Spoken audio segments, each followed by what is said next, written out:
How you doing? I'm doing well. I'm doing well. It's been much of a roller coaster ride, but I'm in a good spot right now. I imagine that. As much as you're willing to say, you know, you're excluded from the top three, I imagine it's disappointing. Then the former Pittsburgh PD chief drops out. You're back in. What was that like? Well, I have to tell you, I was just excited to be back in the mix. I mean, I don't think it's a secret how much I wanted to be the permanent chief of the Seattle Police Department, and being able to have the opportunity means the world to me. I know I have the credentials, I have the resume, I put in the time, I put in the leadership. So an opportunity to have this job permanently, I'm excited about it. Be honest with me. Was there any part of you that wanted to tell them to take that opportunity and get lost after what happened? A little bit? No, you know, that's just how much it is. Maybe somewhere else. If it wasn't Seattle, I probably could have walked away, but I love this place too much. So the opportunity, I'm just one of those people who wants to take advantage of the chance to be here and to get it done. So I'm sure you've seen the headlines. There are people who are now saying that this is a predetermined outcome, that because you're back in the top three, the job is yours to lose, and the mayor has already made up her mind. What do you make of that? Do you believe that that's true, that you already have the job? That's all speculation. The mayor's going to make her choice, and I don't think anybody is confused about the fact that the mayor makes up her own mind.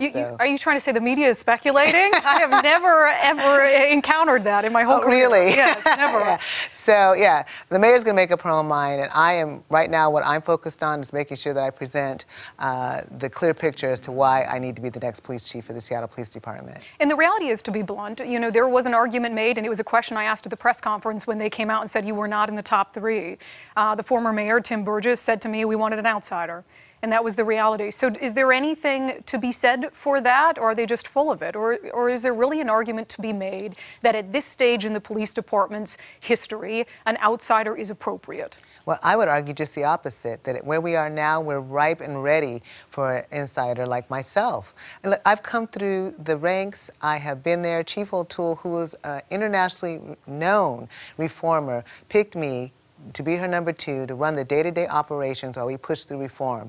And we were declared in full and effective compliance with us at the helm, right? So how could that be a bad thing? I know the community, I know the department. No one else can say they've gone through a reform process and had a judge declare them in full and effective compliance. Even though we know we have more work to do, we're not done with it yet, but no one else has that level of experience that I have to bring us here. And actually, I was groomed and mentored to do just that.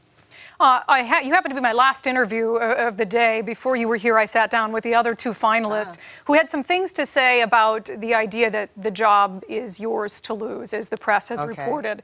One of them said it's going to take more than just being a hometown favorite, that you have to be a good leader.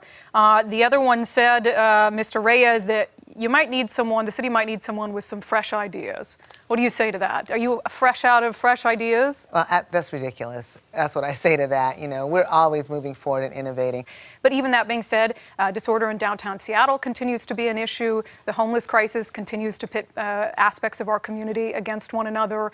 There continues to be low morale among officers and rank and file. So for you, I would ask, you say that you've been here, you've been in the department, you've been part of all these things. That means you've also been part of the bad things as well, the things that continue to be bad. I would say we're improving in all those areas. And I keep hearing people talk about this low morale. Look, officers are frustrated because they don't have a contract. And certainly they want to see more staffing in the department.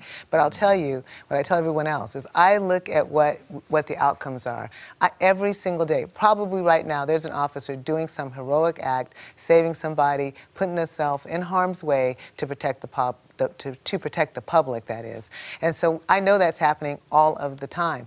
Our proactive numbers are way up. People, even in your profession, people who don't want to do the work when they're just done with it, they're done with it. You're not getting anything out of them. But we're getting plenty of good work out of the officers. But, that being said, they want a contract and they want more staffing. And those are things that we're working on constantly. But I don't buy into the fact that cops aren't doing the job and their morale is so low. So what do you say to them, though? The first day in the job, what's your message to the rank and file if you get it? Well, you know, one of the first things I'm going to say is we serve with honor and professionalism. That not everyone can do this work. I've said this multiple times. Every month, I sign off on people who just don't make it through. So this is really honorable work. There's something we have here that we can give back to the community. Their work matters. It means something to the vast majority of people out there, and I know it. I get the letters. I give them the commendations because of it. So keep moving forward. Keep moving forward and punching forward, because, you know, you're going to be recognized, and the value in what we're doing is really immeasurable. If you get the job, you have a tremendous amount of responsibility. You had officers who had your back when you didn't make the top 3. You had community members who are usually very outspoken against the police who had your back when you didn't make the top 3. How much pressure would you feel to do well on behalf of both of those people? Because I've been a reporter for 7 years in this city. I have found very few things that those two groups of people have been able to agree on, and they agreed on you. And I feel very honored and gratified by it. And you know that all that does is inspire me more to do even a better job than I've been doing before. I mean, just really to punch it forward and to not let anybody down. And I know I can do it. All right, do you care to make a final pitch? You're going to make a final pitch to the mayor soon. Do you want to make your final pitch to us? Well, like I said before, I have the credentials, I have the resume, I have the heart. You know, I don't have the hometown girl advantage, I have the qualifications advantage. I am the one for this job, and I hope that the citizens and the mayor and others will see that and make me the permanent police chief.